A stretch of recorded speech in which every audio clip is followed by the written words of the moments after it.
என்ன செய்ய முடியும்? 2021 சட்டமன்ற தேர்தலில் எவர் ஒருவர் இந்து மதத்தை இழித்தும் பழித்தும் அவமதித்தும் பேசுகிறார்களோ அவர்களுக்கு ஓட்டு இல்லை என்று திடமாக ஆகிட்டோம். அது எந்த கட்சிங்கிற இடத்துக்குலாம் போல இந்து மக்களை, இந்து மதத்தை, இந்துக்களின் உணர்வை புண்படுத்துவர்கள், இழிவுபடுத்துவர்கள் அவர்களுக்கு எங்களுக்கு ஓட்டு இல்லைன்னு சொன்னா 21க்கு பிறகு எல்லாருமே ஆட்டோமேட்டிக்கா நானும் இந்து நானும் இந்து நானும் இந்து ஓடி வந்துருவாங்க.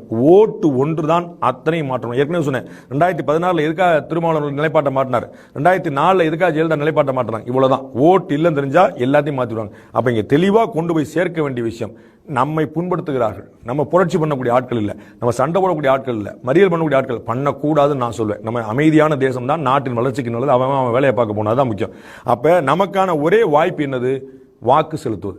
2021 எல்லாரும் பொறுப்பா போய் கிளம்பி ஓட்டு போட போய் வீட்டில் உட்காந்துட்டு லீவ் அடிச்சு தூங்காம ரெஸ்ட் எடுக்காம எல்லாரும் போய் ஓட்டு போட போய் எவர் ஒருவர் இந்து மதத்துக்கு எதிராக செயல்படுறாரோ அவருக்கு என்னுடைய வாக்கு இல்லை, அவருடைய கூட்டணி அவருடைய கட்சி ஜெயிப்பதற்கு என்னுடைய வாக்கு இல்லைங்கிற தெளிவா வந்துட்டாங்கன்னா இந்த சிந்தனை போக்கு வந்துருச்சுன்னு ஆட்டோமேட்டிக்கா கூட்டணி தலைமை கட்சி எல்லாருமே திருந்துவாங்க, எல்லாருமே மாறுவாங்க.